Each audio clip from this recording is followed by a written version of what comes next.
హరే కృష్ణ భక్తులందరికీ స్వాగతం. ఇవాళటి భగవద్గీత క్లాస్కి ప్రార్థనతో మొదలు పెడదాము. అందరు కూడా ప్రార్థించండి నాతో పాటు. దయచేసి వీడియో ఆన్ చేసి క్లాస్ వినడానికి ప్రయత్నించండి ప్లీజ్. ఓం నమో భగవతే వాసుదేవాయ. ఓం నమో భగవతే వాసుదేవాయ. ఓం నమో భగవతే వాసుదేవాయ. ఓం అజ్ఞానతిమిరాంధస్య జ్ఞానాంజనశలాకయా చక్షురున్మిళితం యేన తస్మై శ్రీగురవే నమః. నమో విష్ణుపాదాయ కృష్ణప్రేష్ఠాయ భూతలే శ్రీమతే భక్తివేదాంత స్వామిన్నితి నామినే. నమస్తే సారస్వతే దేవే గౌరవాణి ప్రచారిణే నిర్విశేష శూన్యవాది పాశ్చాత్య దేశతారిణే. జయ శ్రీ కృష్ణ చైతన్య ప్రభు నిత్యానంద శ్రీ అద్వైత గదాధర శ్రీవాసాది గౌరభక్త వృంద. హరే కృష్ణ కృష్ణ కృష్ణ హరే హరే, హరే రామ రామ రామ హరే హరే. హరే కృష్ణ భక్తులందరికీ స్వాగతం ఇవాళ భగవద్గీత క్లాస్కి. సో 11వ అధ్యాయము విశ్వరూప దర్శన యోగము చూస్తున్నాము. అందులో నిన్న మనం 19వ శ్లోకం వరకు చూసాము, రైట్? సో 19వ శ్లోకం ఏంటి? నీవు ఆది మధ్య అంతము లేకుండా ఉన్నావు, నీ మహిమ అనంతంగా ఉంది. భగవంతుడి మహిమ గురించి మనం చర్చించాము కొన్ని నిన్న. నీవు అసంఖ్యాకమైన బాహువులను కలిగి ఉన్నావు. అసంఖ్య అన్లిమిటెడ్ చేతులు, బాహువులు ఉన్నాయన్నమాట. సూర్యచంద్రులేమో నీ నేత్రాలు అని కూడా ఇక్కడ చెప్తున్నారు అర్జునుడు, రైట్? ఇంకా నీ నోటి నుండి జ్వలించే అగ్ని వస్తున్నట్లుగాను, నీ తేజముతో ఈ సమస్త విశ్వమును తప్పించజేస్తున్నట్లుగా నిన్ను నేను చూస్తున్నాను. సో ఇంకో విషయము 19వ శ్లోకంలో ఏదైతే మనం నిన్న చర్చించలేదో అది అర్జునుడు చెప్తున్నారు. ఇక్కడ స్క్రీన్ మీద మీరు కూడా చూడొచ్చు. సో భగవంతుడి నోటి నుండి అగ్ని ప్రజ్వలిస్తుంది, రైట్? అది అర్జునుడు చూశాడనమాట. అది చాలా చాలా తేజముతో ఉంది. ఇంకా సమస్త విశ్వమును తప్పింపజేస్తున్నట్టు అనిపిస్తుంది అనమాట, రైట్? సో ఆ విధంగా ఈ రూపం ఏదైతే ఉందో చాలా చాలా చూడ్డానికి భయంకరంగా ఉంది అనే విషయం అర్థమవుతుంది ఇక్కడ. సో ఎందుకంటే ఒకసారి ఆలోచించండి, ఒక వ్యక్తి నోటి నుంచి ఇలా అగ్ని బయటకు వస్తుంది, ఇలా ఉంటే ఎలా ఉంటుంది? It's not very pleasing, right? ఇది చూడడానికి చాలా భయంకరంగా ఉంటుంది. ఇంకా నెక్స్ట్ వర్స్లో కూడా మనం చూస్తాం ఇప్పుడు 20వ శ్లోకంలో, ఎక్కడైతే ఈ యొక్క దృశ్యాన్ని చూసి, అంటే దేవీ దేవతలు కూడా ఈ యొక్క భగవంతుడి భయంకరమైనటువంటి విశ్వరూపం చూసి వాళ్ళు కూడా ప్రార్థనలు నడిపిస్తున్నారు, భగవంతుడి శరణాగతి పొందుతున్నారనమాట. అది ఈ 20వ శ్లోకంలో మనం ఇవాళ చూస్తాం. ఓకే, సో చదవాలనుకునే వాళ్ళు దయచేసి హ్యాండ్ రేస్ చేయొచ్చు. 20th వర్స్, 20వ శ్లోకము.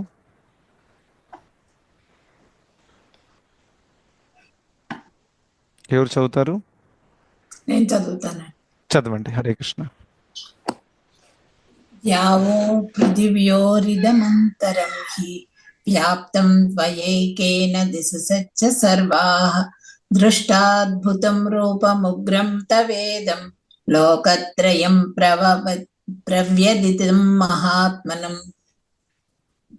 నీవు ఒక్కడివే అయినా ఆకాశమును సకల లోకాలను వాటి మధ్య ప్రదేశమును వ్యాపించి ఉన్నావు. ఓ మహాత్మా, ఈ అద్భుతము భయంకరము అయిన రూపమును చూసి సకల లోకాలు కలత చెందాయి. హరే కృష్ణ, ధన్యవాదాలు. హరే కృష్ణ. సో ఈ శ్లోకంలో ఇంకా 21వ శ్లోకంలో కూడా ప్రత్యేకంగా అక్కడ చెప్పబడుతుంది. ఫర్ ఎగ్జాంపుల్ ఇక్కడ దేవి దేవతలందరూ కూడా భగవంతుడికి ప్రార్థన అర్పిస్తున్నారు. అది కూడా మనం చూద్దాం. కెన్ సంబడి రీడ్ దిస్ శ్లోకం? ఈ రెండు ఒకసారి చర్చిద్దాం మనం. అమీహిత్వాం. ఎస్, చదవండి జ్యోతి గారు. హరే కృష్ణ ప్రభు. హరే కృష్ణ. అమీహిత్వాం సుర సంజ్ఞా విశంతి కేచిద్భీతాः ప్రాञ्जलयो गृह्णन्ति स्वस्तीत्युक्त्वा महर्षिसिद्धसंज्ञाः స్తువంతి త్వాం స్తుతిభిః పుష్కలాభిః. Very good. దేవతా సమూహాలన్నీ నీ ఎదుట శరణాగతులై నీలో ప్రవేశిస్తున్నాయి. వారిలో కొందరు ఎంతో భయపడిన వారై చేతులు జోడ్చి స్తుతులు చేస్తున్నారు. ఋషుల సమూహాలు, సిద్ధపురుషుల సమూహాలు శాంతి అని పలుకుతూ వేదమంత్ర గానము ద్వారా నిన్ను ప్రార్థిస్తున్నారు. భాష్యం. విశ్వరూపం. Okay, Hare Krishna. Hare Krishna, thank you. So ఈ విధంగా మనం చూస్తాం 20వ శ్లోకంలో అర్జునుడు భగవంతుడి యొక్క సర్వవ్యాప్తం అయ్యేటటువంటి ఒక అంశం ఏదైతే ఉందో దాని గురించి ఇక్కడ చెప్తున్నారు. ఎందుకంటే సకల లోకాలలో వాటి మధ్య ప్రదేశము ఏదైతే ఉంటుందో, సో జనరల్గా మనం అంటాం కదా, ఇప్పుడు భగవంతుడు ప్రతి ఒక్క లోకంలో ఉన్నారు, ప్రతి ఒక్క జీవి హృదయంలో ఉన్నారు, రైట్? సో ఇప్పుడు రెండు లోకాల మధ్య ఖాళీ స్పేస్ ఉంటుంది, మధ్య ప్రదేశము. మరి అక్కడ ఉన్నారా భగవంతుడు? అక్కడ కూడా ఉన్నారు. దాని అర్థం ఏంటంటే ఈ భౌతిక జగత్తులో, బ్రహ్మాండంలో భగవంతుడు లేని స్థలమే లేదు యాక్చువల్గా. ప్రతి చోట భగవంతుడు ఉన్నారు. అది లోకాల మధ్య ఉండే ఖాళీ ప్రదేశమే కానివ్వండి, రైట్? అలా దాన్ని ఆకాశము అంటాం, కరెక్టా కదా? 5 పదార్థాలు ఏవైతే ఉన్నాయో, earth, water, air, fire, ether. So ఆకాశము అనేది జనరల్గా ఖాళీ ప్రదేశం అన్నమాట రెండు లోకాల మధ్య. అయితే అందులో కూడా భగవంతుడు స్థితుడై ఉన్నారు. అర్జునుడు అదే విషయం చెప్తున్నారు, ఈ ఖాళీ ప్రదేశంలో కూడా నాకు మీరు కనిపిస్తున్నారు అని అర్జునుడు ఇక్కడ వ్యక్తం చేశారు. I will just share it again on the screen. దాని తర్వాత ఇందులో ఇంకో విషయం కూడా వస్తుంది. అదేంటంటే, let me Zoom it little bit. Yeah, so సకల లోకాలను వాటి మధ్య ప్రదేశమున వ్యాపించి ఉన్నావు ఓ మహాత్మా. ఈ అద్భుతము భయంకరమైన రూపము చూసి సకల లోకాలు కలత చెందుతున్నాయి. సో ఈ రూపము చాలా దుర్లభము, రైట్? జనరల్గా ఇంకా ఇది అందరూ కూడా దీన్ని చూసి భయపడుతున్నారనమాట. ఆ విధంగా సకల లోకాలు కూడా అన్నీ కలత చెందుతున్నాయి అని ఆ విధంగా అర్జునుడు చెప్తున్నారు. సో ఇన్ షార్ట్, ఈ యొక్క భగవంతుడి విశ్వరూపము చాలా చాలా భయంకరమైనటువంటిది చూడ్డానికి, రైట్? ఇంకా భగవంతుడి సర్వవ్యాప్తమైనటువంటి ఒక అంశము చాలా క్లియర్గా కనిపిస్తుంది. ఎందుకంటే అర్జునుడు ఎక్కడ చూసినా కానీ భగవంతుడు సర్వవ్యాప్తమే ఉన్నారు, లోకాల మధ్యలో ఉండే గ్యాప్లో కూడా ఆయన కనిపిస్తున్నారు. సో ఆ విధంగా ఈ ఒక శ్లోకంలో చెప్పారు, రైట్? ఇంకా మీకు అందరు తెలుసు, కృష్ణుడు చెప్పారు భగవద్గీతలో, మయా తతం ఇదం సర్వం జగద్ అవ్యక్తమూర్తిన. సర్వం అంటే మొత్తం, కంప్లీట్, ఏది మిస్ అవ్వకుండా. జగద్ అవ్యక్తమూర్తిన, తో నేను ఈ జగత్తులో అవ్యక్త రూపంలో సర్వవ్యాప్తమై ఉన్నాను అనే విషయం చెప్పారు. తో సర్వంలో అంతా వచ్చేస్తుంది, ఆకాశం కూడా వస్తుంది, ఖాళీ ప్లేస్ అయినా ఏదైనా కానివ్వండి వస్తుంది, రైట్? సో ఆ విధంగా భగవంతుడు సర్వవ్యాప్తమై ఉన్నారు. అది 20వ శ్లోకం. సో 21వ శ్లోకంలో, ఒక్క నిమిషం, జస్ట్ సబ్మిట్ బ్యాక్. యా, 21వ శ్లోకంలో అనువాదం చదివినప్పుడు ఇందులో దేవతా సమూహాలన్నీ కూడా నీ ఎదుట శరణాగతులై నీలో ప్రవేశిస్తున్నాయి అని చెప్పారనమాట. ఇక్కడ చాలా ఇంపార్టెంట్ విషయం ఇక్కడ నేర్చుకోవడానికి. సో దేవి దేవతలు అందరూ కూడా భగవంతుడి యొక్క శరణాగతి పొందుతున్నారు అని చాలా చాలా క్లియర్గా కనిపిస్తుంది. ఇంకా వాళ్ళు కూడా భయపడిపోయారనమాట. వారిలో కొందరు ఎంతో భయపడిన వారై చేతులు జోడ్చి స్తుతులు చేస్తున్నారు. సో దేవి దేవతలు కూడా చాలామంది భయపడిపోయి స్తుతులు చేస్తున్నారు. ఋషిమునులు కూడా శాంతి శాంతి అంటూ మెసేజెస్ అంటే ఉచ్చారణ చేస్తున్నారనమాట. ఎందుకంటే ఇది చూడ్డానికి అంత భయంకరంగా ఉంది, రైట్? సో ఒక విషయం మన శ్రీమద్ భాగవతంలో ఒక చోట వస్తుంది. అయితే ఆ శ్లోకం ఏం చెప్తుందంటే, ఈ లోకంలో అంతా కూడా నడిచేది భగవంతుడి యొక్క శాసన వల్ల. భగవంతుడు శాసిస్తున్నారు, ఇంకా ఆ భయానికే అన్నీ కూడా పనిచేస్తున్నాయి, రైట్? సో ఆ శ్లోకం ఏంటి? మద్భయాత్ వాతి వాతోయం సూర్యస్తపతి మద్భయాత్ వర్షతీంద్రో దహత్యగ్నిర్ మృత్యుశ్చరతి మద్భయాత్ అని భగవంతుడే స్వయంగా చెప్తున్నారు. నా భయం వల్ల వాయువు, గాలి వీస్తుంది, రైట్. ఇంకా ఆ, నా భయం వల్ల సూర్యుడు తపిస్తున్నాడు, అగ్ని ఇంకా వెలుతురు ఇస్తున్నాడు. ఆ, వర్షతి ఇంద్రో, ఇంద్రుడు వర్షాన్ని ప్రసాదిస్తున్నాడు. దహత్య అగ్నిర్, అగ్ని ప్రజ్వలిస్తుంది, కాల్చుతుంది, అది కూడా నా భయం వల్ల. మృత్యుశ్చరతి మద్భయాత్. ఇంకా మృత్యువు కూడా ఒక వ్యక్తిని హరిస్తుంది, కరెక్ట్, అది కూడా నా భయం వల్ల అని చాలా క్లియర్గా శ్రీమద్ భాగవతంలో ఈ ఒకటి ఉందన్నమాట. అదే దీని అర్థం ఏంటంటే, ఇందులో ఏదో భగవంతుడు పర్సనల్గా వచ్చి చచ్చిపోయేవాడిని మృత్యువును బయటికి తీసి, లేకపోతే ఇంద్ర నువ్వు ఎందుకు పనిచేయాలి అలా పర్సనల్గా చేయరు. దీని అర్థం ఏంటంటే, భగవంతుడు చాలా స్ట్రిక్ట్ లాస్ తయారు చేశారు, స్ట్రిక్ట్ నియమాలు నిబంధనలు తయారు చేశారు ఈ లోకంలో. దేని ద్వారానైతే ఈ ప్రపంచం అంతా నడుస్తుంది, రైట్. సో ఇప్పుడు వర్షం డిపార్ట్మెంట్ ఒకరికి ఇచ్చారు, అగ్ని డిపార్ట్మెంట్ ఒకరికి ఇచ్చారు. ఇవన్నీ కూడా వీళ్ళందరూ కూడా యాక్చువల్గా ఏకల ఈశ్వర కృష్ణ ఆరసభ భృత్య అని చెప్పారు. సో భగవంతుడి ఆ యొక్క కంట్రోల్లోనే వీళ్ళందరూ కూడా పనిచేస్తున్నారు, దేవి దేవతలందరూ కూడా. ఆ విషయం చాలా చాలా క్లియర్గా ఉంది శ్రీమద్ భగవద్గీతలో, భాగవతంలో, అనేక చోట్లలో. బ్రహ్మదేవుడు కూడా ప్రార్థనలు అర్పించారనమాట. ఇంకా అందులో కూడా తను చెప్తున్నాడు, నేను అంటే మొట్టమొదటి వ్యక్తిని, కరెక్టా, because Brahma is the first person. అంతే, ఇంకా ఆయన డైరెక్ట్గా భగవంతుడి నుంచి జ్ఞానం పొందాడు. ఎస్ సార్, భగవంతుడికి ఆయనకి డైరెక్ట్ టచ్ ఉంది, ఎందుకంటే భగవంతుడి యొక్క నాభు నుండి జన్మించాడు, అవునా. అయినా కానీ తను భగవంతుడిని తెలుసుకోలేకపోయాడు పూర్తిగా. ఎస్ సార్, బ్రహ్మ విమోహన లీల జరిగిన తర్వాత తను అర్పిస్తున్నటువంటి ప్రార్థనలు మనం చూస్తే, రైట్. సో ఇలా మనం ఎప్పుడు కూడా నాకు భగవంతుడి గురించి అంతా తెలిసిపోయింది అని అనుకోవడం యాక్చువల్గా చాలా పెద్ద మూర్ఖత్వం, రైట్. సో ఇది ఒక టేక్ అవే ఇవాళ క్లాస్లో నుండి. ఎందుకంటే బ్రహ్మదేవుడే తను పూర్తిగా తెలుసుకోలేకపోయారు. ఇంకో ఇంట్రెస్టింగ్ పాయింట్ ఏంటంటే,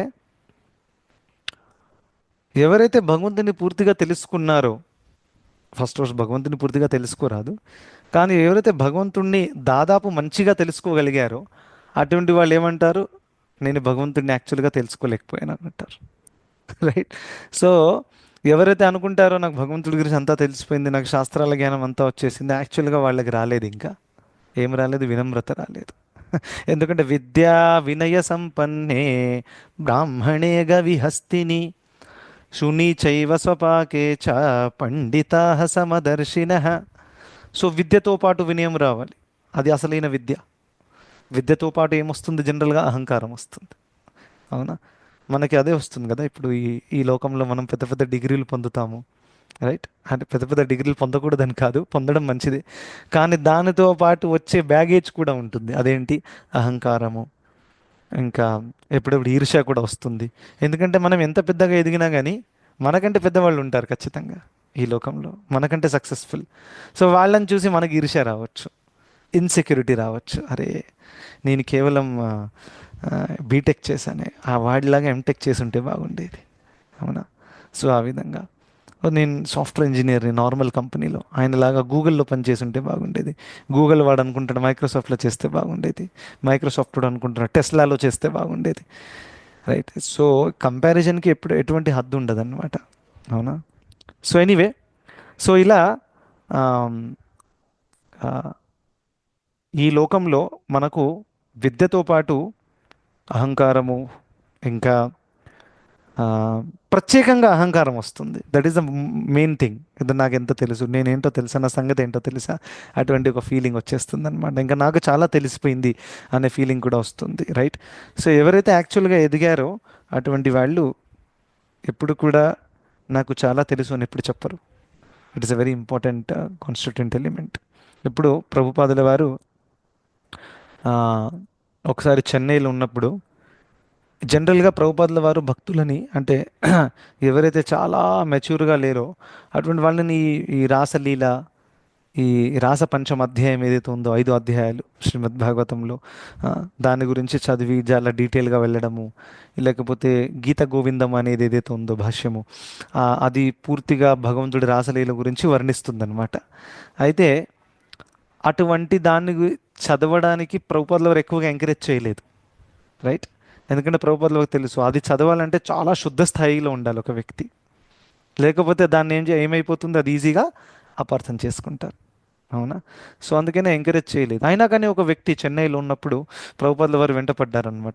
నాకు మీరు రాసలీల మీ నోటి నుండి వినాలంది, చెప్పండి, ఎక్స్ప్లెయిన్ చేయండి రాసలీల.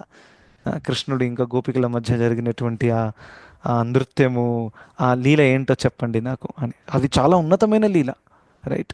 సుఖదేవ్ గోస్వామి ఎక్కువ దాని గురించి మాట్లాడలేదు, బ్రీఫ్గా చెప్పాడు. అవునా? అంత వైరాగ్యంలో ఉన్నటువంటి వ్యక్తి కూడా.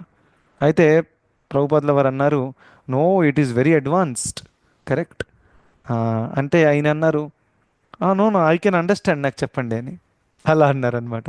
అయితే ప్రభుపాదుల వారు, you may understand but I don't have the qualification to tell అని చెప్పారు. ఎంత పెద్ద విషయం చూడండి. మీరు అర్థం చేసుకునే అర్హత మీకుందేమో, కానీ చెప్పగలిగే అర్హత నాకు లేదు. ఐఎమ్ సారీ, నేను చెప్పలేను రాసలీల గురించి. దీన్ని విద్యా వినయ సంపన్నే అంటారు. ప్రభుపాదుల వారికి రాసలీల గురించి తెలుసు, నో డౌట్, తన శుద్ధ భక్తులు, రైట్? సో కానీ ప్రభుపాదుల వారు అలా ఎప్పుడు ఎంకరేజ్ చేయలేదు, ఎందుకంటే ఈ విధంగా ఇమిటేట్ చేయడం అనేది మంచిది కాదు. అవునా? అంటే ఆ స్థాయిలో లేనప్పటికీ కొంతమంది అలా బిహేవ్ చేయడం అనేది, రైట్? సో అందుకనే ప్రభుపాదుల వారు ఎప్పుడు మనల్ని అందరినీ గ్రౌండెడ్గా ఉంచడానికి అన్నారు, read Bhagavad Gita, chant 16 rounds and serve the devotees, భక్తుల సేవ చేయండి. అప్పుడు ఏమవుతుంది, అప్పుడు మనము భక్తిలో ఎదుగుతామన్నమాట. అలా సనాతన గోస్వామి చాలా చాలా లెర్నెడ్ స్కాలర్. నేను కారులో వస్తున్నప్పుడు నేను విన్నాను ఈ క్లాసు, ప్రభుపాదుల వారు చెప్తున్నా, చాలా లెర్నెడ్ స్కాలర్. చైతన్య మహాప్రభుల వారి దగ్గరకు వచ్చారు. వచ్చినప్పుడు తను శరణాగతి పొంది మహాప్రభుల వారిని అడిగారనమాట, నాకు ఏం జ్ఞానం తెలీదు, నేను అందరికంటే పెద్ద మూర్ఖుని, జీవితం అంటే ఏంటో తెలీదు, దయచేసి నాకు వివరిస్తారా? ఈ విధంగా శరణాగతి తీసుకున్నారు చైతన్య మహాప్రభుల వారు. దేవురు సనాతన Goswami, a very advanced learned scholar, కానీ సంస్కృతంలో అంత పాండిత్యం ఉంది. అప్పుడు మహాప్రభుల వారు అన్నారు, ఇది చాలా మంచి లక్షణం నీ దగ్గర ఉంది, ఎందుకంటే తద్విద్ధి ప్రణిపాతేన పరిప్రశ్నేన సేవయ. సో ఒక గురువు కూడా ఆ జ్ఞానాన్ని ఉపదేక్షంతి తే జ్ఞానం జ్ఞానిన తత్వదర్శిన, తత్వదర్శి కాబట్టి ఈ జ్ఞానాన్ని శిష్యుడికి ఇస్తాడు గురువు, కానీ దానికి రిక్వైర్మెంట్ ఏంటి? ఫస్ట్ ప్రణిపాతము. సో ప్రణిపాతం అంటే ఏంటి? శరణాగతి. చాలా సింపుల్గా తెలుగులో చెప్పానంటే, సో శరణాగతి భావం లేకుండా ఎప్పుడైతే మనము ఇలా నాకు అంతా తెలుసు అనే ఫీలింగ్లో ఉంటామో అప్పుడేమవుతుంది, ఆధ్యాత్మిక జ్ఞానము మన హృదయంలోకి చేరదు. బహుశా చెవుల వరకు చేరొచ్చు, కానీ హృదయం దాకా వెళ్ళదు. సో అందుకనే ఈ యొక్క వినమ్రత is very very important. So అలా అని అనేక మంది భక్తులు, అయితే నేను చెప్పాను ఇప్పుడు బ్రహ్మదేవుడు ఉదాహరణ ఇచ్చాను, రైట్? పెద్ద అందరికంటే దేవతలకు అందరికీ అధిపతి అయినా అయినా కానీ ఆయన చెప్తున్నారు, నాకు ఇంకా అర్థం కాలేదు. మంచి ఉదాహరణ చెప్పారు. ఫ్యూచర్లో బహుశా సైంటిస్టులు, ఈ ఉదాహరణ ఆయనే చెప్తున్నారు, ఎవరు? బ్రహ్మదేవుడు. ఫ్యూచర్లో వైజ్ఞానికులు ఈ లోకంలో ఎన్ని ఇసుక కణాలు ఉన్నాయో లెక్కపెట్టగలుగుతారేమో, కానీ అంత లెక్కబెట్టగలిగినా కానీ భగవంతుడి గురించి అర్థం చేసుకోవడం పూర్తిగా సాధ్యం కాదు. ఈ ఉదాహరణ ఆయన చెప్తున్నారు, ఎవరు? బ్రహ్మదేవుడు. ఫస్ట్ ఆఫ్ ఆల్ ఇసుక కణాలన్నీ లెక్కబెట్టడం ఎవరికి సాధ్యం కాదు, ఇట్స్ జస్ట్ ఇంపాసిబుల్. అది సాధ్యం అయినా కానీ భగవంతుడి గురించి తెలుసుకోవడం సాధ్యం కాదు అని బ్రహ్మదేవుడు మంచి ఉదాహరణతో చెప్తున్నారు. ఇంకా నా మట్టికి వస్తే నాకు మాత్రం చాలా తక్కువ తెలుసు అని బ్రహ్మదేవుడు చెప్తున్నారు ఆ ప్రార్థనలో, రైట్? సో ఈ విధంగా గొప్ప గొప్ప వ్యక్తులు అలా వ్యక్తం చేశారనమాట. సో అలా శుద్ధ భక్తులు, ఉన్నత స్థాయిలో ఉన్న భక్తులు కూడా ఎప్పుడు కూడా నాకు తెలుసు అని చెప్పరు, తెలుసుకోవడానికి ప్రయత్నిస్తారు. It is very important, right? ఇంకా శాస్త్రాల్లో కొన్ని ఉదాహరణలు కూడా ఉన్నాయి. ఎవరైతే అనుకున్నారో నాకు దేవుడి గురించి అంతా తెలుసు, కానీ వాళ్ళకి యాక్చువల్గా తెలియదు, రైట్? సో క్లాసిక్ ఏంటి? హిరణ్యకశిపుడు. అవునా? నాకు తెలుసు ఆయన ఎవరు, ఒక పెద్ద విష్ణువు కదా, పెద్ద పోస్ట్లో ఉన్నాడు, పర్వాలేదు, వాడిని చంపి ఆ పోస్ట్ తీసుకుంటాను నేను. అవునా కదా? ఇంకేమన్నాడు? నా తమ్ముడిని చంపాడు కదా, ఈ త్రిశూలం తీసుకొని ఆ విష్ణువు మెడలో ఇలా కుచ్చేస్తే ఆ రక్తం వస్తుంది కదా, ఆ రక్తం కలెక్ట్ చేస్తాను, నా తమ్ముడికి శ్రాద్ధంలో అర్పిస్తాను, అప్పుడు వాడి ఆత్మ శాంతం అవుతుంది అని ఈయన అండర్స్టాండ్. ఈయనేమనుకుంటున్నాడు, ఈయనకు తెలుసు విష్ణు అంటే ఎవరు. అవునా? కానీ యాక్చువల్గా తెలుసా? తెలీదు. విష్ణు మెడలో తను త్రిశూలం కుచ్చుతాడంట, రక్తం వస్తుందంట, తను ఒక మెయిన్ తత్వమే మర్చిపోయాడు. విష్ణు శరీరం రక్తంతో తయారవ్వలేదు. Yes or no? So Hiranyakashipu is not a less scholar, ఆయన కూడా చాలా జ్ఞానవంతుడు, అవునా కాదా? ఇంత జ్ఞానవంతుడు అయినప్పటికీ భగవంతుడిని తత్వం అర్థం చేసుకోలేకపోయాడు. ఆయన కూర్చుతాడంటే రక్తం వస్తుందట, తన తమ్ముడి యొక్క శ్రాద్ధంలో అర్పిస్తాడంట ఆత్మశాంతి కోసం. సో తెలుసు అని అనుకుంటున్నాడు, కానీ ఈయనకి తెలీదు. బ్రహ్మదేవుడికి యాక్చువల్గా తెలుసు, అయినా కానీ నాకు తెలియదు అంటున్నాడు. Can you imagine the difference? ఇది భక్తుల మధ్యలో ఇంకా అభక్తుల మధ్యలో ఉండేటటువంటి డిఫరెన్స్ అనమాట. ఇంకో ఉదాహరణ, ఎవరైతే తెలుసు అనుకున్నారు కానీ వాళ్ళకి తెలియదు, సార్వభౌమ భట్టాచార్య. సో సార్వభౌమ భట్టాచార్య పెద్ద స్కాలర్. ఈ ఆ టైంలో ఉండేటటువంటి అన్ని లైబ్రరీస్లోకి వెళ్ళి ఆ ఉపనిషత్తు ఈ పురాణం అంతా బైహెడ్ చేసేసుకున్నాడు. Is like a walking Wikipedia, encyclopedia అనమాట. మీరు ఒక విషయం చెప్పండి, ఆయన శ్లోకం చెప్పేస్తాడు, అంత స్కాలర్ అనమాట.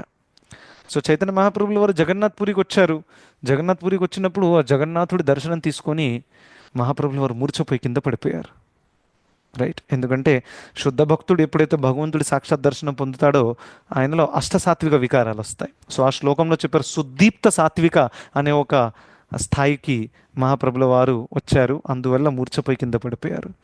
సో అక్కడ ఉండే భటులందరూ కూడా అన్నారు, ఎవరో పిచ్చివాడు ఇక్కడ సన్యాసి కింద పడిపోయాడు ఏంది అని వాళ్ళు వచ్చారు ఇలా తీసుకెళ్ళడానికి. కానీ సార్వభౌమ భట్టాచార్య చూశాడు, అరే ఎవరి అబ్బాయి, ఆయన మహాప్రభు వాజ్ జస్ట్ వెరీ యంగ్, 24 ఏజ్లో సన్యాసం తీసుకున్నారు, తెల్లగా ఉన్నారు, చూడ్డానికి height body, golden colour body, ఇంత ఆకర్షణీయంగా ఉన్నారు. సార్వభౌమ భట్టాచార్య చూసి అప్పుడు జగన్నాథ్ పూరిలో ఆ టెంపుల్కి ప్రధాన అర్చకుడు అంటారు కదా, ఆయన సార్వభౌమ భట్టాచార్య అనమాట. మొత్తం ఆయన కంట్రోల్లో ఉంది ఆ టైంలో. సో ఆయన చైతన్య మహాప్రభుల వారిని ఇంటికి తీసుకెళ్లారు. ఇంటికి తీసుకెళ్ళిన తర్వాత మహాప్రభుల వారితో పాటు ఉన్నటువంటి పార్షులందరూ కూడా వెతుకుతూ అక్కడికి వచ్చారనమాట. సో అక్కడికి వచ్చిన తర్వాత గోపీనాథ్ ఆచార్య అని సార్వభౌమ భట్టాచార్యుల వారి అల్లుడు అనమాట. ఆయన చైతన్య మహాప్రభుల వారి భక్తుడు. చైతన్య మహాప్రభుల వారు సాక్షాత్ కృష్ణుడి విషయం అని తెలుసు. ఇంకా సార్వభౌమ భట్టాచార్య ఏం చేశాడు, అరే ఈ సన్యాసి ఇంకా మేలుకోవట్లేదు, స్పృహ తప్పి పడిపోయాడు, ఉన్నాడా లేదా అనే డౌట్ వచ్చింది ఆయనకి. అయితే చిన్న కాటన్ తీసుకున్నాడు అనమాట. కాటన్ తీసుకొని ఇలా ఇలా ముక్కు దగ్గర పెడితే ఆ కాటన్ స్లైట్గా కదిలింది. సో కదిలితే తను అనుకున్నాడు, అరే ఉన్నాడు, ప్రాణంతో ఉన్నాడు. ఇంకా వేరే లక్షణాలన్నీ కూడా చెక్ చేశాడు, ఎందుకంటే హీఈస్ అ స్కాలర్. తో శాస్త్రాల్లో ఉండేటటువంటి అష్టసాత్విక వికారము ఏదైతే ఉంటుందో అది ఒక వ్యక్తికి వస్తే దాంట్లో ఎటువంటి లక్షణాలు ఉంటాయనే విషయం తనకు తెలుసు. తను చెక్ చేశాడు. చెక్ చేసి సర్ప్రైజ్ అయిపోయారు, నిజంగానే శాస్త్రం ప్రకారం ఉన్న విధంగానే ఈయనకు కూడా అష్టసాత్విక వికారాలు వస్తున్నాయి శరీరంలో. అంటే ఇది ఒక వ్యక్తి శారీరక స్థాయిని అధిగమించి ఆత్మస్థాయికి వచ్చినప్పుడు, భగవంతుడి ప్రేమలో మునిగిపోయినప్పుడు వచ్చేటటువంటి ఒక లక్షణాలు అన్నమాట. రైట్? ఈ లోకంలో కూడా ఒక వేరే వ్యక్తి ప్రేమలో మునిగిపోయినప్పుడు కొన్ని లక్షణాలు కనిపిస్తాయి కదా, హార్ట్ బీట్ ఫాస్ట్ అయిపోవడము, లేకపోతే అటువంటివి, ఇలా వెంట్రుకలు ఇలా నిలబడము, ఇలాంటివి అవుతాయి. రైట్? అలా భగవంతుడు మరియు భక్తుల మధ్య ఉండే సంబంధంలో కూడా అలాగ ఉంటుందన్నమాట. సో అలా అని మహాప్రభుల వారిని చాలా గౌరవించారు. సార్వభౌమ భట్టాచార్య గౌరవించి కూర్చోబెట్టారు. జగన్నాథ్ టెంపుల్ నుంచి ప్రసాదం తీసుకొని ఇచ్చారు, అంతా ఇచ్చారు.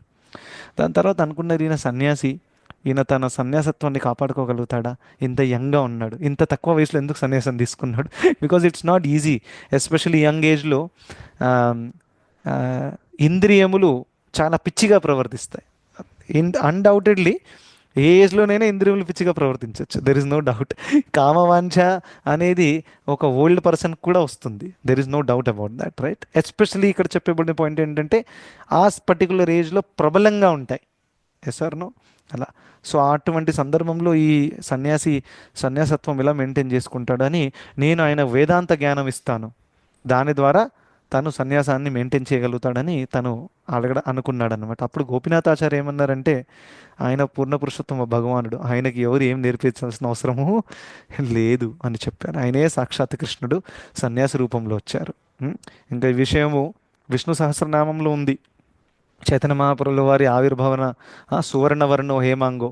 రైట్? సో ఆ విధంగా భగవంతుడు సువర్ణవర్ణంలో వస్తారు అనే విషయము అనేక శాస్త్రాలలో వ్యాఖ్యానం ఉందన్నమాట. సో అలా ఈ సువర్ణవర్ణం చైతన్య మహాప్రభువే కృష్ణుడి యొక్క అవతారం అన్నమాట. సో ఇది ఎందుకు చెప్తున్నానంటే, సార్వభౌమ భట్టాచార్య గోపీనాథ్ ఆచార్యతో ఆర్గ్యుమెంట్ చేశాడు. ఏమని? నువ్వు ఈయనని కృష్ణుడు అని అంటున్నావు, సాక్షాత్తు భగవంతుడు అంటున్నావు, ప్రూఫ్ ఏముంది అని. రైట్. అయితే గోపీనాథ్ ఆచార్య ప్రూఫ్ ఇచ్చాడు. అయితే సార్వభౌమ భట్టాచార్య ఏమన్నాడంటే భగవంతుడి యొక్క పేరు త్రియుగి. త్రియుగి అంటే ఆయన కేవలం 3 యుగాలలోనే అవతరిస్తారు: సత్య, త్రేత, ద్వాపర. కలియుగంలో తనకు అవతారం లేదు ఆ, కృష్ణుడికి ప్రత్యేకంగా. మరి కృష్ణుడు కలియుగంలో అవతరించారు అని నువ్వు అంటున్నావు అని గోపీనాథ్ ఆచార్యకు చెప్తున్నారు ఆయన. దీనికి ఎలా ప్రమాణం ఏంటి అని. అయితే గోపీనాథ్ ఆచార్య ఈయనలాగా స్కాలర్ కాదు, అయినా కానీ చాలా తను కామన్ సెన్స్ ఉపయోగించి చెప్పారు. యాక్చువల్గా ఆ శ్లోకం ఏదైతే ఉందో త్రియుగి అని, అది లీలా అవతారం గురించి మాట్లాడుతుంది. కానీ చైతన్య మహాప్రభులు యుగ అవతారం. అవునా? సో 5 రకాల అవతారాలు ఉంటాయి: లీలా అవతారం, మన్వంతర అవతారం, గుణ అవతారం, యుగ అవతారం. రైట్. ఇంకోటి ఏంటి 5వది? శక్తి ఆవేశ అవతారం. రైట్. 5 అవతారాలు ఉంటాయి. ఆ శ్లోకము లీలా అవతారం గురించి చెప్తుంది. కానీ వేరే 4 యుగావతారాలు కూడా ఉంటాయి. ఒక్కొక్క యుగానికి ఒక్కొక్క స్పెసిఫిక్ అవతారం. సో అందులో కలియుగంలో చైతన్య మహాప్రభులు వారే ఆ అవతారం కృష్ణుడిది అని చెప్తే తను షాక్ అయిపోయాడు. అరే, నేను ఇంత స్కాలర్ ఉండి ఈ విషయం నేనే గమనించలేకపోయాను అంటే. తను ఒక విషయం చెప్పాడు కానీ రాంగ్ శ్లోక కోట్ చేశాడు. అర్థమైందా మీకు? ఎప్పుడెప్పుడు ఇలా జరుగుతుంది. You tell something, you quote a shloka, but that is wrong shloka, అది కరెక్ట్ కాదు. సో అది ఈయన పట్టుకున్నాడు అనమాట గోపీనాథ్ ఆచార్య. అలా పట్టుకుని మొత్తం ఎక్స్ప్లెయిన్ చేశాడు శాస్త్ర ప్రమాణంతో. లాస్ట్కి ఏం జరిగిందో తెలుసా? ఇది చెప్పి నేను ముగిస్తాను. గోపీనాథ్ ఆచార్య, ఇప్పుడు మనం చైతన్య చరితామృతంలోకి ప్రవేశించాము. ఓకే, చాలా అద్భుతమైనది.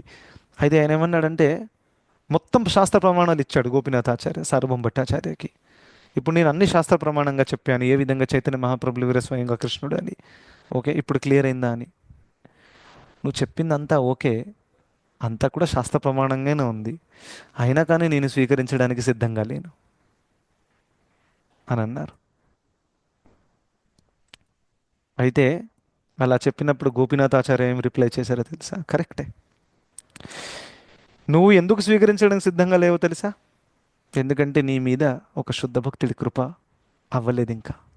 అందుకనే నీ దగ్గర ఇంత జ్ఞానం ఉన్నా, ఇంత హోదా ఉన్నా, నువ్వు పెద్ద హెడ్ పూజారివి, అయినా కానీ భగవంతుడి పట్ల నువ్వు శరణాగతి రావట్లేదు, భగవంతుడిని గుర్తించలేకపోతున్నావు. ఎందుకంటే శుద్ధ భక్తుడి యొక్క కృప నీకు దక్కలేదు ఇంకా అని చెప్పాడనమాట. సో ఇందులో చాలా నేర్చుకోవాల్సిన విషయాలు ఉన్నాయి. ఎస్ఆర్ను ఇంకా ఈ విషయం చాలా చాలా రిపీటెడ్గా భాగవతంలో వచ్చింది. ప్రహ్లాద్ మహారాజ్ కూడా చెప్పారు. నిష్కించనానాం ఏంటది మహీయషాం పాదరజోభిషేకం. శుద్ధ భక్తుడి యొక్క చరణ ధూళిని తీసుకొని అభిషేకం చేసుకుంటేనే అప్పుడు మనం భక్తిలో ఎదగలుగుతాం, భగవంతుడి గురించి తెలుసుకోగలుగుతాం. Right. So of course physical సెన్స్లో అనొచ్చు ఇలా పాదధూళి తీసుకోవడం. దాని మెయిన్ అర్థం ఏంటంటే ఆ శుద్ధ భక్తుడి ఆశ్రయాన్ని తీసుకొని పరిప్రశ్నైన సేవయ, జ్ఞానం పొంది ఉపదేశం పొంది గురువు సేవ చేయడం. This is very very important అనమాట. సో ఆ విధంగా తను చేయలేదు, ఒక శుద్ధ భక్తుడి యొక్క ఆశ్రయాన్ని తను తీసుకోలేదు. ఎవరు? సార్వభౌమ భట్టాచార్య. సో అందుకనే ఇంత ప్రూఫ్ ఇచ్చిన తర్వాత కూడా తన హృదయం మారట్లేదు, భగవంతుని స్వీకరించడానికి రెడీగా లేదు. అవునా? ఎందుకంటే ఒక భక్తుడి కృప దక్కలేదు. ఎప్పుడెప్పుడు అవుతుంది కదా ఈ లోకంలో, మన చుట్టుపక్కల కూడా చాలామంది ఉంటారు. మనం అంతా చెప్తాం వాళ్ళకి, అంతా ఓకే అనిపిస్తుంది, కానీ వాళ్ళు భక్తి start చేయట్లేరు.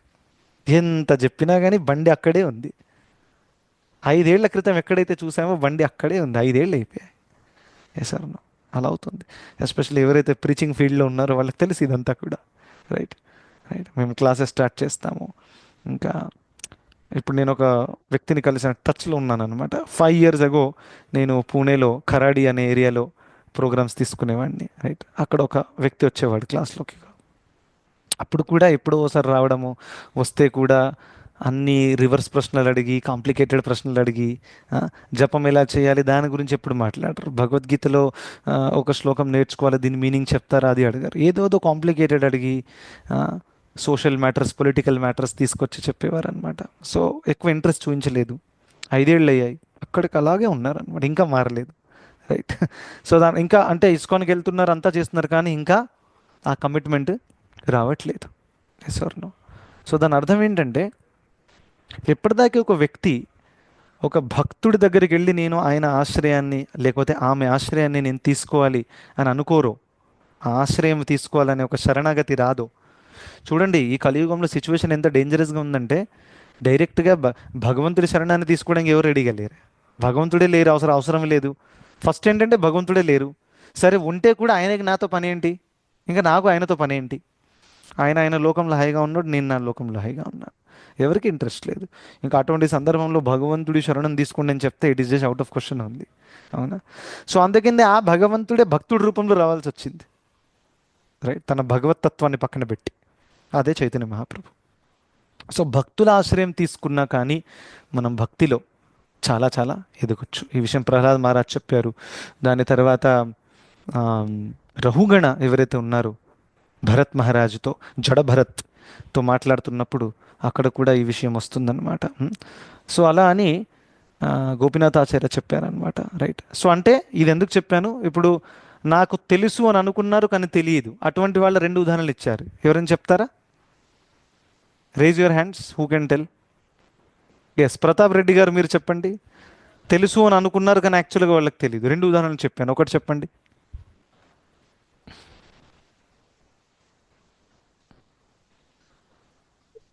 Prabhuji Gopinath Acharya Prabhu. No Prabhu, no. Okay, so ఇప్పుడే చెప్పాను, జస్ట్ 5 minutes అయ్యాయి. I would expect some. Subbarao Prabhu, you want to try?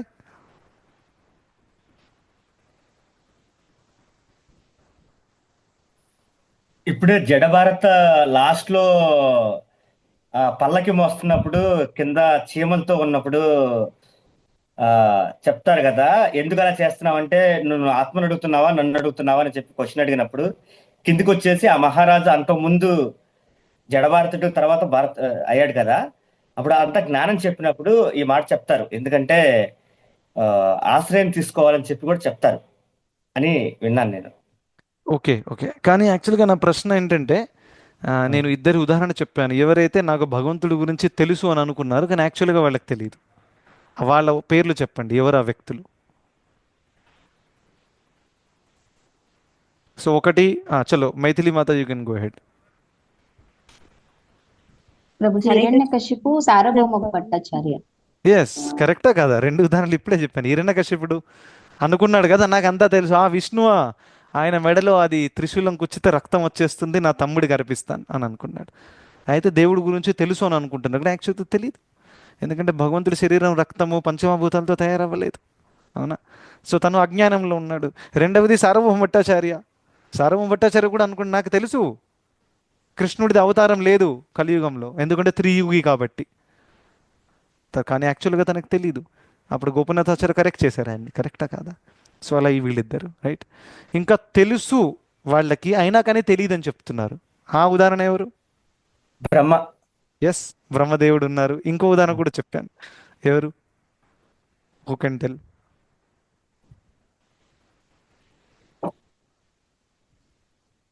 Let me see who has sharp memory. పెద్ద స్కాలర్ సంస్కృతంలో, అయినా కానీ తను చెప్తున్నా నాకేం తెలియదు. ఎస్, ప్రభుపాద్ కూడా, నో డౌట్. ఇంకోటి ఉదాహరణ చెప్పాను, ప్రభుపాద్ కూడా, ఎందుకంటే సనాతన గోస్వామి చైతన్య మహాప్రభుని కలిశారు. అవునా? కలిసి నేను మూర్ఖుడిని, నాకేం తెలియదు, నాకు ఉపదేశం ఇవ్వండి అని చెప్పారు. ప్రభుపాదుల వారికి అంతా తెలిసినప్పటికీ రాసలీల వినే హక్కు నీకుండొచ్చు కానీ ఆ చెప్పే అర్హత నాకు లేదు అని చెప్పారు ప్రభుపాదుల వారు. సో తెలిసి కూడా వారు, సో ఇటువంటి ఒక వినమ్రత వాళ్ళలో ఉందన్నమాట. రైట్? సో ఇది మనకి ఇవాళ క్లాస్ నుంచి నేర్చుకోవాల్సినటువంటి విషయం, రైట్? సో దాని అర్థం ఏంటంటే, ఫస్ట్ ఆఫ్ ఆల్ తృణాదపి సునీచైన మనం పెంపొందించుకోవాలి. ఒక విషయం గుర్తుపెట్టుకోవాలి, మనం ఎంత ఎదిగినా కానీ we should always understand that మనకు కంప్లీట్ నాలెడ్జ్ రాదు, రైట్? ఎందుకంటే ఆధ్యాత్మిక జీవితము, భగవంతుడి లీలలు, భగవంతుడి తత్వం, ఇది అనంతమైనటువంటిది, right? At the same time ఆ కంప్లీట్ నాలెడ్జ్ పొందడం జీవితపు లక్ష్యం కాదు. దాని వెనకాల మనం చాలా పరిగెత్తాలి, ఇది తెలుసుకోవాలి, అన్నీ తెలుసుకోవాలి, అలా కాదు. ఏదైతే తెలుసుకుంటున్నామో దాన్ని పాటించడం వెరీ ఇంపార్టెంట్, రైట్? ఇంకా మనం ఎంత పాటించినా, మనకి ఎంత జ్ఞానోదయం అయినా కానీ మనకి దాని గురించి ప్రౌడ్ ఫీల్ అవ్వాల్సిన అవసరము లేదు, ఎందుకంటే అంతా భగవంతుడి కృప, భక్తుల కృప వల్ల అవుతుంది. ఇంకోటి ఏంటంటే, భక్తిలో ఎదగడానికి సీక్రెట్ ఫార్ములా, మనం భక్తుల శరణాగతి తీసుకోవాలి. ఎప్పుడెప్పుడు అనిపిస్తుంది నాకు, భగవంతుడి మధ్య ఈ భక్తులు ఎందుకు వస్తున్నారు మధ్యలో, అందరిని సైడ్లో, నేను ఇంకా కృష్ణ 1 on 1, అవునా కదా? నాకు గురువు వద్దు, ఎవరొద్దు. సో అటువంటి వాళ్ళని కనిష్ట అధికారి అంటారు, శాస్త్రాల్లో చెప్పారు. కనిష్ట అధికారి అంటే న్యూఫైట్ డివోటీ. న్యూఫైట్ అంటే తెలుసా? కొత్తగా వచ్చినటువంటి భక్తులు ఎవరైతే ఉంటారో వాళ్ళకి ఇలా ఫీలింగ్ ఉంటుందన్నమాట, నాకు కృష్ణుడికి డైరెక్ట్ సంబంధం ఉంది, ఏ గురువు నాకు మధ్యలో అవసరం లేదని. Right? So that is not the mature understanding అనమాట. సో అది ఒకటి మనం నేర్చుకోవాలి. సో అందుకనే మనం చుట్టుపక్కల ఉన్న భక్తులు వాళ్ళ విలువ తెలుసుకోవాలి. రైట్? ఎందుకంటే ఒక వస్తువు విలువ, ఒక వ్యక్తి విలువ మనం పోగొట్టుకున్న తర్వాత తెలుసుకుంటాం జనరల్గా. రైట్? ఎందుకంటే ఆ వ్యక్తి లేకపోతే ఆ వస్తువు ఉన్నప్పుడు దాన్ని చాలా తేలిగ్గా యూజ్ చేసుకుంటాం. రైట్? నాకు ఫస్ట్ టైం నేను మొబైల్ ఫోన్ నాన్నగారు కొనిచ్చారు 5,000 రూపీస్ పెట్టి, that to in 2012 something. Right? దాన్ని వారం రోజులలో పోగొట్టేశాను నేను. So I felt very bad. Right? దాని తర్వాత ఎప్పుడు కొనించలేదు ఆయన. తర్వాత నేను జాబ్కి ఎక్కిన తర్వాత నా శాలరీతో నేను కొనుక్కున్నాను. సో ఎందుకు చెప్తున్నానంటే నేను చాలా చాలా తేలిగ్గా యూజ్ చేసేవాడిని, నా దగ్గర మొబైల్ ఉంది అది ఇదని. పోగొట్టుకున్న తర్వాత చాలా బాధ అనిపించింది, అరే దాని విలువ తెలుసుకోలేకపోయాను. అవునా? సో అదేవిధంగా భక్తులు అమూల్యమైన వ్యక్తులు మన జీవితంలో ప్రత్యేకంగా. రైట్? సో మనము ప్రత్యేకంగా భక్తుల సమాజంలో మనం ఉన్నప్పుడు ఆ గౌరవం కానివ్వండి, ఆ సేవాభావం ఖచ్చితంగా ఉండాలి. ఇన్ జనరల్గా అందరికీ గౌరవం ఇవ్వాలి, దెర్ ఇస్ నో డౌట్. భక్తులకే ఇవ్వాలి, ఇంట్లో వాళ్ళకి ఇవ్వదు, అలా కాదు. అందరి జీవాత్మలకు సమానంగా మనము కోర్స్ ఇవ్వాలి. ఇంకా భక్తులకు ప్రత్యేకంగా మనము పరిప్రశ్నైన సేవ చేయొచ్చు. అవునా? సాధారణ వ్యక్తి దగ్గరికి వెళ్ళి ప్రభుజీ నాకు చాంటింగ్ అవ్వట్లేదు, ఏం చేయాలంటే వాళ్ళు ఏం చెప్పగలుగుతారు? వాళ్ళు చెప్పలేరు. కానీ భక్తులు ఉంటే, సీనియర్ భక్తులు ఉంటే వాళ్ళు చెప్పగలుగుతారు, గైడెన్స్ ఇవ్వగలుగుతారు. సో అలా మనము ఆశ్రయాన్ని తీసుకోవాలి. ఇంకా మెయిన్ పాయింట్, భక్తుల ఆశ్రయం తీసుకోవడం అంటే ఏంటి? ఉపదేశాన్ని పాటించడం. That is very important. ఒక గురువు దగ్గర నేను ఆశ్రయాన్ని చాలామంది నాకు గురువు ఉన్నారు అంటారు, కానీ ఉపదేశం ఒక్కటి ఫాలో చేయరు. కానీ గురువు వచ్చినప్పుడు ఫోటో తీసుకోవడానికి వెళ్తారు అంతే, మా గురువుతో పాటు ఫోటో తీసుకోండి అంతే, కానీ ఉపదేశము ఫాలో చేయరు. సో అందుకనే it is very important that we should follow what ever little we can. అది అసలైన గురువు సంతృప్తి. ఇక్కడ ఒకసారి ప్రోగ్రామ్ చేసాం కొత్తపేటలో. సో 400 మంది 500 మంది వచ్చారు. ప్రణవానంద ప్రభు వచ్చారు ఆ రోజు. రైట్? సో అక్కడ పెద్ద 2 లైన్లు తయారైపోయాయి. ఇంకా లైన్ నేనే మేనేజ్ చేస్తున్నాను, మధ్యలో నిలబడి ఒక్కొక్కరికి ఆప్షన్ ఇస్తున్నాను ప్రభుజీని కలవడానికి. రైట్? సో అందులో ఒక మాతాజీ తను అంటే వీళ్ళందరూ వస్తున్నారు, ఏదేదో మాట్లాడుతున్నారు, అన్నీ నేను వింటున్నాను, ఎక్కడే ఉన్నాను, చెవులేదో మూసుకోరాదు కదా. సో వాళ్ళు ప్రభుజీని ఏమేమి అడుగుతున్నారు అన్నీ నాకు తెలుస్తున్నాయి. కొంతమంది పర్సనల్ ప్రాబ్లంలు అడుగుతున్నారు, కొంతమంది మా వాడికి సీటు దక్కట్లేదు, గురూజీ మీరే ఆశీర్వదించాలి, ఇటువంటి ప్రశ్నలతో కూడా వస్తున్నారు ప్రణవానంద ప్రభు దగ్గరికి. ఆయన కూడా పాపం చాలా ఓపికతో అందరి ప్రశ్నలు వింటున్నారు. సో ఒక మాతాజీ వచ్చేసి, ప్రభుజీ మొత్తం తన్మయత్వంలో మునిగిపోయిందనమాట. మీరంటే నాకు ఎంత గౌరవం అంటే, మీ వల్ల నేను భక్తి చేసే అది ఇది ఎంతో చాలా మాట్లాడింది. సో ప్రభుజీ అడిగారు, మీరు జపం చేస్తున్నారా అండి అని అడిగారు. అంతే, సింపుల్ క్వశ్చన్. అయితే ఆ జపం అయితే చేయట్లేదండి. ఓకే, ఈ మాల తీసుకోండి, ఇవాళ నుంచి జపం స్టార్ట్ చేయండి, థ్యాంక్ యూ, హరే కృష్ణ అని పంపించేశారు. రైట్? సో ఎందుకంటే ఆ మాతాజీ ప్రణవానంద ప్రభు వచ్చినప్పుడు ప్రతిసారి వస్తూ ఉంటారు, మిగతా టైంలో ఎప్పుడు క్లాస్కి రారు. కానీ ప్రణవానంద ప్రభు వచ్చినప్పుడు ప్రభుజీ అని వచ్చేస్తుంటారు. ఇంకా ఫోటో కూడా కావాలి, మా అమ్మాయితో కూడా ఒక ఫోటో ప్లీజ్. సో ప్రభుజీ ఇమ్మీడియట్గా పట్టేసుకున్నారు. వీళ్ళు వస్తారు, తన్మయత్వంలో వెళ్తారు, కానీ ఇంటికి వెళ్ళి ఒక్కటి ఫాలో చేయరు. సో నిజంగా గురువు ఒక సాధువు ఆశ్రయం తీసుకోవడం అంటే ఆ సాధువు చెప్పింది పాటించాలి, అవునా కదా? సో మీరు మాలలు చేయండి, థ్యాంక్ యూ అని పంపించేశారు అక్కడ. అలా. సో ఆ విధంగా ఇట్ ఈస్ వెరీ ఇంపార్టెంట్. చాలామందికి ఏంటంటే ఒక గురువుతో కనిపించాలి, నేను కూడా నేను గురువుకు చాలా క్లోజు. ప్రభుపాదుల వారు తన గురువుని పూర్తి జీవిత కాలంలో 10 కంటే ఎక్కువ సార్లు కలవలేదు ఫిజికల్గా, పూర్తి జీవిత కాలంలో. కానీ ప్రభుపాదుల వారు ఆ గురువు కోసం చేసిన సేవ ఎంత ఉన్నతమైనది. ఇంకా ఆ ప్రభుపాదుల వారి గురువుతో పాటు ఎంతోమంది సన్యాసి శిష్యులు ఉన్నారు, వాళ్ళు 24 అవర్స్ ఆయనతో పాటు ఉన్నారు. కానీ ప్రభుపాదుల వారు చేసిన సేవ చూడండి, ఆయన డెడికేషన్ చూడండి. అవునా? ప్రభుపాదుల వారు లెటర్ రాశారు ఒకసారి గురుగారికి, చాలా ఎంత ఎమోషనల్గా రాశారంటే, నేను మీకోసం సేవ చేయాలనుకుంటున్నాను, దీక్ష తీసుకున్నాను మీ దగ్గర, కానీ ఏం సేవ చేయలేకపోతున్నాను. మీతో పాటు మీ బ్రహ్మచారి సన్యాసి శిష్యులు చాలా సౌభాగ్యవంతులు, మీతో పాటు 24 అవర్స్ ఉండగలుగుతున్నారు, మీ సేవ చేయగలుగుతున్నారు. కానీ నేను మ్యారీడ్ పర్సన్ని, నాకు భార్య పిల్లలు బిజినెస్ ఉన్నందువల్ల నేను అలా ఉండలేకపోతున్నాను. దయచేసి నాకు ఆదేశించండి, ఇటువంటి పరిస్థితుల్లో నేను ఏం చేయాలి. దీన్ని పరిప్రశ్న అయిన సేవయ అంటారు. సో గురువు దగ్గర వెళ్ళినప్పుడు ఎటువంటి ప్రశ్న అడగాలి? పిల్లోడిగా ఐఐటీలో అడ్మిషన్ అవ్వట్లేదు, అక్కడ వాళ్ళ ఇంట్లో గొడవలు నడుస్తున్నాయి, మీ ఆశీర్వాదంతో సరిచేయండి, రైట్? ఇవాళ ప్రభుపాదుల వారు క్లాస్లో విన్నాను, పొద్దున వింటున్నప్పుడు ప్రభుపాదుల వారు don't go to the Guru for material desires, right? So ఆ విధంగా ప్రభుపాదుల వారు రాశారు లెటర్. ఎలా నేను మీ సేవ చేయొచ్చు ఈ పరిస్థితిలో? భక్తి సిద్ధాంత సరస్వతి ఠాకూర్ వారు రిప్లై కూడా చేశారు, right? I think this was the last conversation he had with his guru. దాని తర్వాత భక్తి సిద్ధాంత సరస్వతి ఠాకూర్ల వారు పరమపదించారు. ఆయన అన్నారు, నీకు ఫ్యూచర్లో డబ్బులు ఉన్నప్పుడు నువ్వు ఈ భగవద్గీత గ్రంథాన్ని ఇంగ్లీష్ భాషలో ప్రింట్ చేసి పూర్తి ప్రపంచం అంతా డిస్ట్రిబ్యూట్ చేయి. డోంట్ వరీ, సరైన సమయానికి అన్నీ వచ్చేస్తాయి. It's a very deep statement. సరైన సమయానికి అన్నీ లైన్లోకి వచ్చేస్తాయి. It's not a small thing. అప్పుడు ప్రభుపాదులు ఏం చెప్తున్నారో నాకు తెలియదు, ఇప్పుడు అర్థమవుతుంది నాకు. సరైన సమయానికి అన్నీ వచ్చేస్తాయంటే దాని అర్థం ఏంటి? ఒక గురువు ఒక వాక్యం అలా చెప్పినప్పుడు ఎంత డీప్ వాక్యం అది. ప్రభుపాదులు వారు అంటున్నారు, ఇప్పుడు నాకు తెలిసింది సరైన సమయం అంటే ఏంటనేది, రైట్? సో ఆ విధంగా ఆయన గురువు యొక్క ఫిజికల్ సాంగత్యం ఎక్కువగా దక్కట్లేదు, అయినా కదా, ఫ్యామిలీతో పాటు ఉంటున్నారు, బిజినెస్ ట్రిప్లు చేస్తున్నారు, ఫార్మసీ బిజినెస్. కానీ గురుముఖ పద్మవాక్య చిత్తెతే కరియాయిక్య, ఆ గురు వాక్యాన్ని తన హృదయంలో ఎంత తీవ్రతతో తీసుకున్నారంటే తను 24 అవర్స్ గురువు యొక్క సాంగత్యంలో ఉన్నారు వాణి ద్వారా. ఒకటి వపు సేవ, ఒకటి వాణి సేవ. సో ఆ వాణి ద్వారా ప్రభుపాదుల వారు చేశారు. సో అదేవిధంగా మనం ప్రభుపాదుల వారి యొక్క లైన్లో ఉన్నాము. ప్రభుపాదుల వారిని ప్రసన్నత చేసి మనం అనుకుంటే ఆయన చెప్పిన ఇన్స్ట్రక్షన్స్ మనం ఫాలో చేయాలి, రైట్? మనం ఇస్కాన్లో కూడా ఒక గురువు నుంచి దీక్ష తీసుకోవాలనుకున్నప్పుడు the focus should be more on ఆ గురువు యొక్క ఆదేశం ఏంటి, ఉపదేశం ఏంటి, అది దాని మీద మనం ఫోకస్ ఉండాలి. Then we will grow. Otherwise సెల్ఫీలు తీసుకోవడానికి ఇది తీసుకోవడానికి ఆ బిజినెస్ నడుస్తూనే ఉంది, రైట్? దాంతో ఎక్కువ లాభం ఏమీ ఉండదన్నమాట. ఓకే, సో ఇప్పుడు మనం ముగిద్దాం.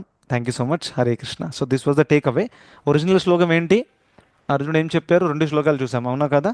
సో దేవి దేవతలు అందరూ కూడా భయపడి శరణాగతి తీసుకుంటున్నారు. దానికోసమే నేను బ్రహ్మదేవుడు ఉదాహరణ చెప్పాను. ఏ విధంగా అంత గొప్ప వ్యక్తి అయినా కానీ తను భగవంతుడి శరణాగతి తీసుకున్నాడు. దాని తర్వాత 2 రకాల వ్యక్తులు గురించి మాట్లాడాము.